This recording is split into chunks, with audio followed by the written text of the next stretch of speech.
Saudações!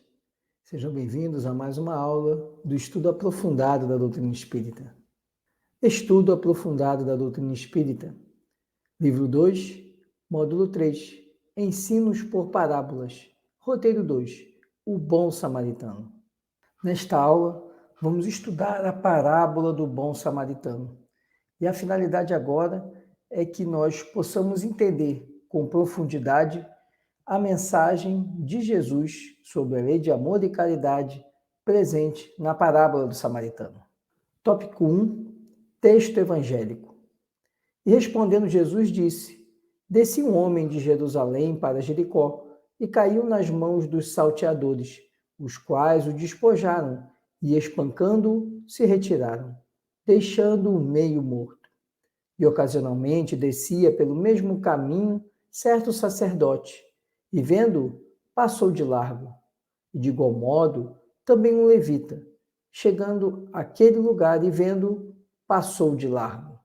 Mas um samaritano que ia de viagem chegou ao pé dele e, vendo-o, moveu-se de íntima compaixão e, aproximando-se, atou-lhe as feridas, aplicando-lhes azeite e vinho, e, pondo-o sobre a sua cavalgadura, levou-o para uma estalagem e cuidou dele.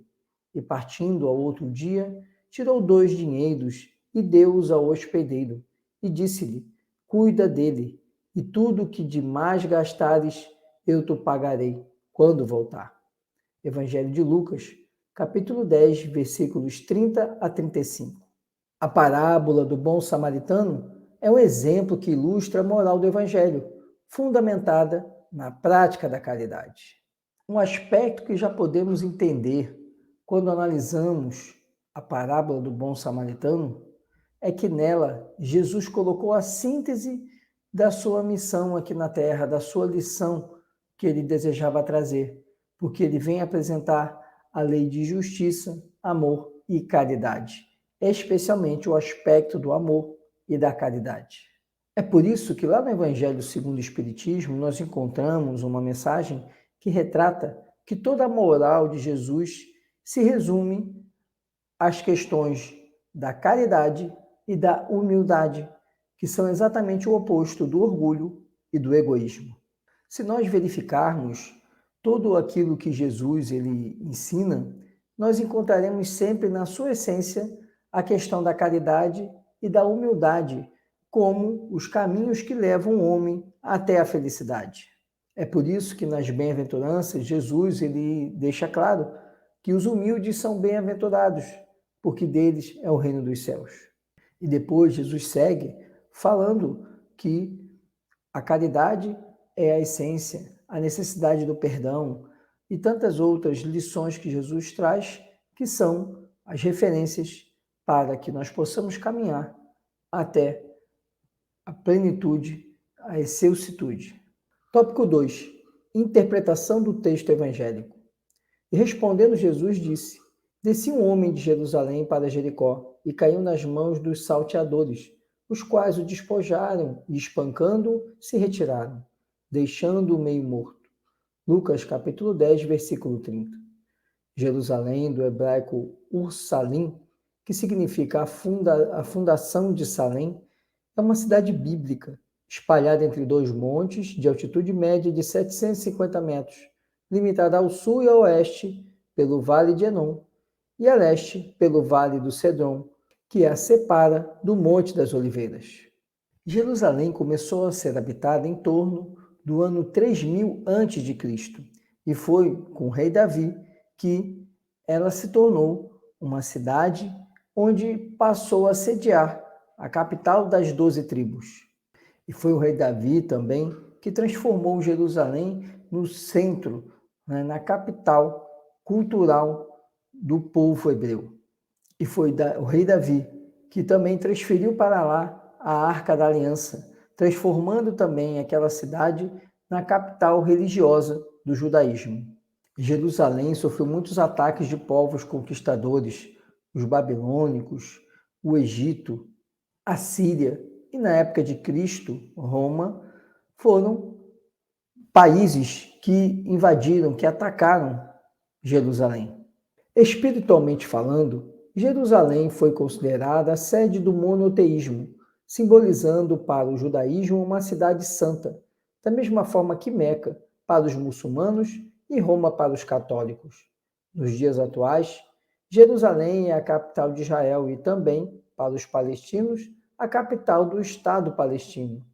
Esta situação representa um foco de contínuos conflitos religiosos e políticos, exacerbado pelas ideologias fanáticas e extremistas ali existentes. Jericó, do hebraico Yariat, que significa lua, situa-se a 12 quilômetros ao norte do Mar Morto, a oeste do Vale do Jordão. Em termos de altitude, é uma das cidades mais baixas da Terra, localizando-se a 258 metros abaixo do nível do mar. Cidade muito antiga, com vestígios da presença de caçadores mesolíticos 9.000 anos antes do Cristo. Sempre mereceu a atenção dos viajantes, por ter um dos maiores oásis da região, pelas suas fontes de águas medicinais, pelos palácios construídos no período helenístico e a época de Herodes, pelo enorme aqueduto rodeado de palmeiras e pela beleza e luxo das moradias, erguidas por famílias ricas de Jerusalém. A rota de Jerusalém para Jericó, no passado e no presente, se caracteriza pela movimentação comercial. A parábola nos relata a história de um homem que, viajando de Jerusalém para Jericó, foi assaltado, espancado e deixado quase morto à beira da estrada. O episódio nos conduz a algumas reflexões, fundamentadas nas orientações espíritas. Destaca-se, em primeiro lugar, a violência que o viajante foi submetido, característica de um mundo de expiações e provas, onde o mal predomina. Só podemos pensar em violência e verificar a violência de acordo com a condição do mundo. Obviamente, nos mundos felizes, nos mundos celestiais, a violência ela inexiste. Nos mundos de regeneração, ela se dá, mas de forma muito rara. E já nos mundos de provas e expiações, que é onde estamos, na condição em que estamos, essas violências são mais frequentes. E é o que nós vemos diuturnamente, não era diferente na época do Cristo. E o Cristo, então, utiliza-se dessa questão para mostrar àqueles discípulos, aquelas pessoas que ali estavam, que a violência, infelizmente, faz parte ainda de um mundo onde o mal predomina, que é a natureza do mundo de provas e expiações. Mas o fato do mal predominar, como nós vemos Kardec explicando no livro do Evangelho segundo o Espiritismo, indica que existe sim a possibilidade do bem passar a triunfar perante o mal, que vai se dar exatamente no processo de transição planetária, quando chegarmos à condição de mundo de regeneração. No mundo de regeneração não significa que o mal não existirá, mas ele será de menor escala, ele será de menor violência, mas ainda vai persistir, embora o bem vai predominar, diferente da condição do mundo de provas e expiações, onde o mal ainda predomina. E o que seria um mundo de expiações e provas? Expiação, como o nome diz, é sofrimento. E o mundo de expiações é exatamente como o caso da Terra, onde habitam espíritos ainda sofredores, porque eles são sofredores em razão da escolha que fazem, utilizando-se do livre-arbítrio. Então, eles preferem impingir um ao outro o sofrimento, dada a natureza desses espíritos. São espíritos que ainda são rebeldes, são refratários à lei de Deus. Mas é na Terra, nessa condição de um ambiente hostil, onde o homem precisa lutar pela sua sobrevivência e lutar ainda contra a maldade do outro, que o espírito aqui encarnado começa a construir, começa a erguer dentro de si o templo onde habitará o amor, onde habitará o perdão, onde habitará a compreensão. E se formos analisar, quando Cristo ele fala, então, dessa rota comercial que ligava Jerusalém a Jericó, né, para ali ambientar o homem que é atacado pelos salteadores, ele quer mostrar que naquele trajeto, naquela área, transitavam os bens materiais. E ao transitar bens materiais, Ali existem pessoas boas, que são pessoas que estão ali através do seu trabalho, através ali dos seus negócios, construindo a sua vida, o sustento de sua família, mas, por outro lado, há os aproveitadores, aqueles que, percebendo que ali é um local que circula riqueza, querem apenas expoliar, querem apenas retirar dali o fruto do trabalho do outro, ao invés de produzirem através do seu trabalho, através de sua inteligência. Em segundo lugar, que a descida de Jerusalém para Jericó pode ser analisada noutro contexto. Indica a queda de um padrão vibratório mais elevado para um plano de vibrações inferiores, em decorrência da invigilância moral. Nesse processo de descida, podemos manter sintonia com entidades perturbadoras que, tomando de assalto a nossa casa íntima, rouba a nossa paz, nos fere profundamente e nos deixa quase mortos, à margem da vida. Veja que interessante. Jesus, então, ele se vale no exemplo do deslocamento de uma cidade para outra. Jerusalém, a capital espiritual do judaísmo, que fica numa posição mais elevada, tem dali, então, um homem saindo dali, transitando numa rota muito usada naquela época, uma rota comercial, como Jericó, uma cidade que ficava a 250 metros abaixo do nível do mar, enquanto Jerusalém estava ali em torno de 750, 760 metros acima do nível do mar. Ou seja, uma descida de quase 1.000 metros entre um padrão e outro, entre uma cidade e outra. Quando eu digo aí, não é 1.000 metros de distância, sim 1.000 metros de altura. A distância percorrida era maior que isso. Mas em termos de altura, saía de 750 metros de altura para 250 metros abaixo do nível do mar, representando aí uma descida de padrão de 1.000 metros. Interessante, da mesma forma que podemos elevar nossa consciência, também podemos descê-la, podemos desnivelar de padrão quando nos desequilibramos. É o desequilíbrio que causa essa descida de padrão. E Jesus, então, ele vem nos mostrar exatamente a situação de uma pessoa que desce de padrão vibratório. E quando descemos de padrão vibratório, somos alvo de espíritos que vão se afinizar conosco, que vão entrar em sintonia com o padrão vibratório baixo em que estamos. Ao sermos, então, levados a desnivelar, a descer o nosso padrão vibratório, inevitavelmente somos atingidos também, né, por esses companheiros desavisados que se aproveitam dessa situação e, como diz aqui nosso material, invadem nossa casa íntima, e aí a casa entendida como nossa casa mental. E vemos então que Jesus ele nos explica que essa descida de padrão vibratório nos coloca em posição desfavorável, em posição que nos deixa suscetíveis ao sofrimento e à dor, porque esses espíritos inferiorizados eles vão entrar em sintonia conosco, e como eles estão ali numa condição de sofrimento, eles querem também nos colocar nessa mesma condição.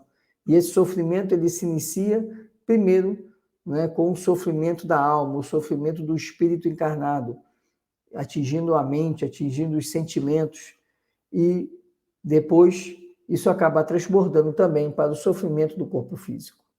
E ocasionalmente descia pelo mesmo caminho certo sacerdote, e vendo, passou de largo. E de igual modo também um levita, chegando àquele lugar e vendo, passou de largo. Lucas capítulo 10, versículos 31 a 32. Apesar de ser detentor de vários recursos, o coração desse sacerdote se mantinha fechado à prática da solidariedade, ensinada por todas as interpretações religiosas, cristãs e não cristãs. Vendo-o, indica mera observação superficial, desinteresse de quem nada sente, porque não há sentimentos envolvidos. Neste ponto da parábola, Jesus traz duas figuras, duas personagens, um sacerdote e um levita, que são pessoas ligadas à religiosidade, ligados a segmentos religiosos dentro do judaísmo. E tanto um como o outro tinham em si completamente desconectada a solidariedade. Embora religiosos, embora ligados a Deus, ou tentarem buscar a Deus e ainda orientar outras pessoas nessa busca por Deus, eles eram completamente desconectados do amor ao próximo, da caridade, da necessidade de auxílio mútuo. O sacerdote e o levita, então, eram pessoas que eram autoridades religiosas dentro de determinados núcleos do judaísmo. E eles, como autoridades religiosas, eles estavam mais ligados a aspectos exteriores da religião do que propriamente a essência que Deus espera de cada um de nós.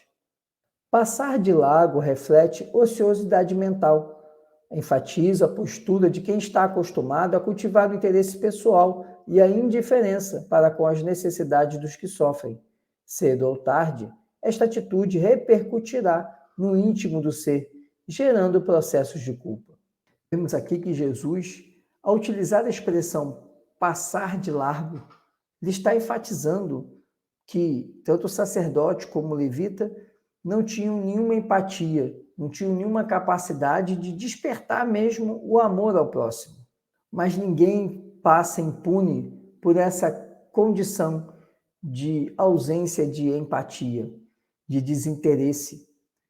Na verdade, esses que agem assim, cedo ou tarde se depararão com um processo de culpa e arrastarão isso por algumas existências, sem entender que essas dores que ele experimenta na atualidade estão ligadas a processos de culpa do passado, a processos de culpa em que ele deixou de olhar para o próximo e ter a empatia e o amor ao próximo. Então, a consciência, que é nosso grande julgador, fica carregando esse processo, esse sentimento de culpa por não ter feito bem no momento em que podia. Mas um samaritano que ia de viagem chegou ao pé dele e, vendo, moveu-se de íntima compaixão. E, aproximando-se, atou-lhe as feridas, aplicando-lhes azeite e vinho, e, pondo-o sobre sua cavalgadura, levou-o para uma estalagem e cuidou dele. E, partindo ao outro dia, tirou 2 dinheiros e deu-os ao hospedeiro e disse-lhe: cuida dele, e tudo o que demais gastares, eu te pagarei quando voltar. Os samaritanos eram os habitantes de Samaria, que após a separação das tribos de Israel, se tornou a capital do reino dissidente. Os samaritanos, que faziam parte do povo hebreu, eram uma tribo dissidente. Eles romperam, né, com os reis de Judá e acabou existindo, né, acabou ali formando um novo reino, uma nova região com um governo que era inclusive antagônico ao de Jerusalém. Esse antagonismo se devia a diferenças de interpretações da religião judaica. E isso causou um rompimento dentro do povo hebreu. Por exemplo, os samaritanos, eles não aceitavam todos os livros da religião judaica. Eles apenas concordavam e aceitavam o Pentateuco. Os demais livros que vieram depois não eram aceitos pelos samaritanos. Para os judeus ortodoxos, os samaritanos eram impuros e, portanto, não poderiam, nem os judeus não deveriam nem se aproximar dos samaritanos sob pena de ali se tornar impuro também. Na verdade, os samaritanos representavam o grupo conservador dentro da religião judaica. A Samaria pode ser entendida como um símbolo de transição entre o judaísmo, os gentílicos e o cristianismo. E podemos então perceber que Jesus, ele propositadamente, ele coloca a personagem do samaritano dentro do contexto, se rivalizando, se antagonizando com o sacerdote e o levita. Justamente porque o samaritano era um povo discriminado, era um povo que era alijado da convivência com o restante do povo judeu, embora todos tenham vindo da mesma raiz, que foi Abraão. Então, como o povo judeu, tomava o povo da Samaria, os samaritanos, como um povo que não seguia os ensinamentos do judaísmo e adotavam práticas que eram diferentes das práticas dos rituais utilizados pelo judeu, fazia com que houvesse uma repulsa, houvesse uma discriminação entre o restante do povo judeu e o povo samaritano. Mas um detalhe interessante é o seguinte, e é o que Jesus quer mostrar. O fato daquele povo não utilizar os mesmos rituais, não seguir, né, a mesma concepção do judaísmo, que a hegemonia do povo hebreu, isso não fazia com que eles fossem pessoas más. E é por isso que Jesus coloca a figura do bom samaritano nessa parábola. Podemos refletir, então, que essa situação dos samaritanos de se sentirem e de serem propriamente discriminados fez com que eles tivessem mais atenção aos seus comportamentos, às suas condutas. Mas há um ponto que chama a atenção na fala de Jesus. Jesus poderia simplesmente dizer que o samaritano foi ajudar o ferido. Mas não. Jesus traz ainda uma informação que antecede a ação do bom samaritano. Jesus diz que o samaritano foi tomado de compaixão. Jesus nos mostra, assim, que a verdadeira caridade só é praticada quando nos compadecemos dos que sofrem. Todos os benefícios que o samaritano produziu ao ferido, atar-lhe as feridas, levá-lo a uma hospedaria e garantir-lhe cuidados suplementares para o restabelecimento da saúde, foram gestos de bondade, desencadeados pela compaixão.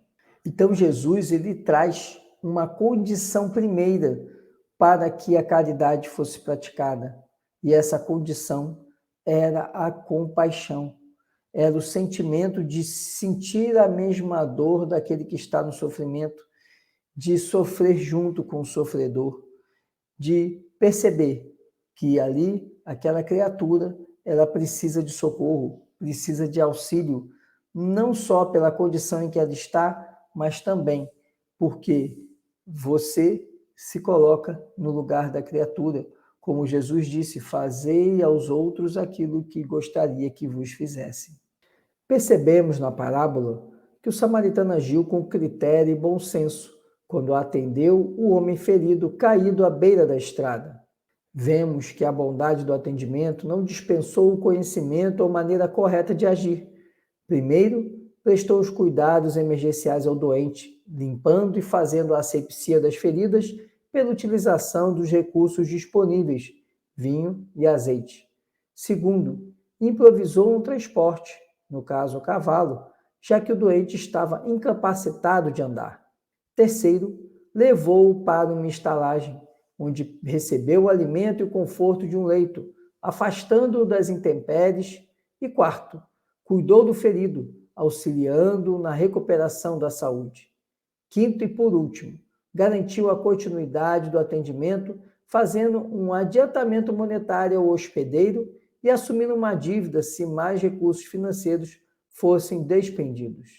Nós podemos perceber, então, que o bom samaritano ele não restringiu sua ação a um ponto específico. Ele, na verdade, desencadeou a assistência em várias etapas. Primeiro, cuidou das feridas, cuidou daquele sofrimento maior, cuidou ali daquilo que poderia agravar a situação do ferido. Depois, leva o ferido para outro local, retira o ferido daquele ambiente e depois continua ali cuidando do ferido já em outro local, no caso aí a hospedaria. E ainda, necessitando prosseguir na sua jornada, o samaritano, ele sabia que ali, naquela condição, o ferido já estava devidamente protegido e ele precisava continuar na sua jornada. Então, ele se vale de uma outra pessoa, que é o hospedeiro, e que muitas vezes se passa despercebido o papel do hospedeiro nessa história. O papel do hospedeiro é cuidar do doente, cuidar ali do ferido, após a saída do bom samaritano. Ainda que ele ganhasse para isso, ele foi remunerado para isso. E o samaritano ainda diz, e se você precisar de mais, quando eu voltar, eu acerto com você. E é interessante, então, a gente perceber, né, que há uma série de ações do bom samaritano. E essas ações culminam com a colaboração de um outro na assistência ao doente, ao ferido, e esse outro ele recebia algo, enquanto o samaritano nada recebeu, ao contrário, o samaritano dispensou de si para auxiliar. Mas isso também não tira a importância do hospedeiro nesse processo de recuperação do ferido. E disso nós podemos perceber que há um sentimento verdadeiro do bom samaritano, um interesse verdadeiro. Aquela compaixão que ele sentiu fez com que ele quisesse verdadeiramente restaurar por completo o ferido, para que aquela pessoa conseguisse prosseguir a sua jornada e não apenas prestar ali o primeiro socorro, que já haveria um mérito do bom samaritano, mas há todo um processo que o samaritano percorre para garantir que aquele homem que ele socorreu conseguisse se restabelecer de forma plena. Nem sempre é possível ajudar na posição em que nos encontramos. Daí ser necessário descer aos locais de sofrimento maior, dos desequilíbrios mais intensos, a fim de cooperar com eficiência. Aliás, o processo evolutivo se dá pela subida caracterizada pela apreensão de conhecimento e também pela descida aos núcleos de necessidade e dor, a fim de que sejam operacionalizadas as propostas de amor que já visitam o nosso entendimento. Esse aspecto é muito interessante. E daí porque nós podemos entender, por exemplo, no livro Nosso Lar e também no filme, essa situação dos espíritos que vão até o umbral, que saem do nosso lar para socorrer aqueles que estão no umbral. Porque justamente é preciso ir até onde estão os sofredores, como aconteceu na passagem, na parábola do bom samaritano, em que o bom samaritano ele sai de uma posição, assim como o viajante que saiu de Jerusalém da posição mais elevada e ele se desequilibrou e acabou indo para uma condição mais inferiorizada, o bom samaritano passava por ali. Ou seja, ele era um espírito de uma condição mais evoluída, mas nem por isso ele deixou de ir àqueles locais, aos locais onde havia inferioridade, para se fazer presente e socorrer aqueles que necessitavam. Então, essa passagem nos lembra que o processo de evolução, o processo de crescimento espiritual, ele não se restringe ao nosso esforço no melhoramento. Esse esforço no melhoramento, que vai levar ao nosso progresso espiritual, fará com que nós tenhamos cada vez mais condições de prestar o auxílio, de sentir a compaixão e poder auxiliar o próximo. E muitas vezes, para nós fazermos esse auxílio, é preciso descer ao padrão vibratório do outro, que não significa que nós temos que ficar no mesmo padrão vibratório dele. Nós não precisamos entrar em sintonia, nós precisamos apenas estar presente para socorrer, mas manter sempre o padrão vibratório mais elevado. Era por isso que lá, na obra de André Luiz, no Nosso Lar, quando a equipe de Nosso Lar ia para o umbral, muitos daqueles espíritos se afastavam com medo da luz que emanava daquele grupo, mas aquele grupo se deslocava para lá para prestar a assistência e resgatar aqueles que já tinham condições de serem socorridos dentro do nosso lar. Resumindo então os ensinamentos do Cristo, o bom samaritano é aquele papel que nós devemos seguir, que nós devemos tentar viver, nós devemos imitar, que é aquele que sente compaixão e se movimenta ativamente para auxiliar o outro, para prestar assistência que o outro necessita. Por outro lado, vemos as figuras do sacerdote e do levita, que são espíritos ainda endurecidos, espíritos ainda ligados a aspectos externos e sem carregar dentro de si a capacidade de compaixão pelo outro. Esses dois ainda necessitarão de várias jornadas reencarnatórias até se desprenderem de suas inferioridades e conseguirem nutrir a compaixão pelo próximo. E por último, vemos a figura do hospedeiro. O hospedeiro, aquele que recebe para prestar assistência, aquele que tem uma recompensa pelo auxílio. mas que também não é menos importante, porque sem a figura do hospedeiro, o bom samaritano não poderia se afastar e prosseguir na sua jornada. Por isso, o hospedeiro ele também tem um mérito, já que ele cumpre o seu papel de auxiliar o outro, ainda que para isso ele tenha alguma recompensa. E essa questão do hospedeiro significa ainda que, mesmo no exercício de nossa atividade profissional, nós podemos ser colaboradores do projeto do Cristo, colaboradores das obras e das tarefas do Cristo. Temos nossas profissões e nelas podemos também agir com caridade, ainda que recebamos remuneração para o exercício de nossas atividades profissionais, o que também é justo, como disse o Cristo, né? Ao trabalhador é digno o alimento. Então, mas isso significa também que, no caso do hospedeiro, ele conseguiu ali receber ali o seu alimento, a sua remuneração, mas também cumprir ali o papel que Cristo tinha para ele. E caminhando aqui para o final da nossa aula, eu gostaria de compartilhar o último trecho aqui do nosso material da apostila, onde o autor ele destaca uma fala do irmão X. Essa fala está presente na obra Lázaro Redivivo. Vamos aqui fazer a sua leitura. Em todos os tempos, há exércitos de criaturas que ensinam a caridade. Todavia, poucas pessoas praticam-na verdadeiramente. É por isso que a caridade, antes de tudo, pede compreensão. Não basta entregar os haveres ao primeiro mendigo que surge à porta para significar a posse da virtude sublime. É preciso entender-lhe a necessidade e ampará-lo com amor. Desembaraçar-se dos aflitos, oferecer-lhes o supérfluo. É livrar-se dos necessitados de maneira elegante, com absoluta ausência de iluminação espiritual. A caridade é muito maior que a esmola.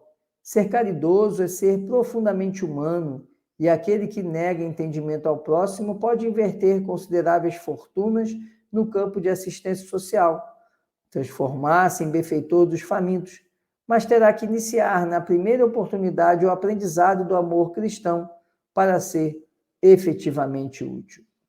E com esse trecho aqui do irmão X, de Humberto de Campos, encerramos aqui nossa aula. Agradeço muito a atenção. Peço que lembre-se de deixar aqui o curtir, né? Se você não é inscrito no canal, se inscreva, né? E também compartilhe, deixe seu comentário, faça sua pergunta, para que possamos aqui cada vez mais crescer nesse estudo, nesse trabalho do estudo aprofundado da doutrina espírita. Muita paz e muita luz.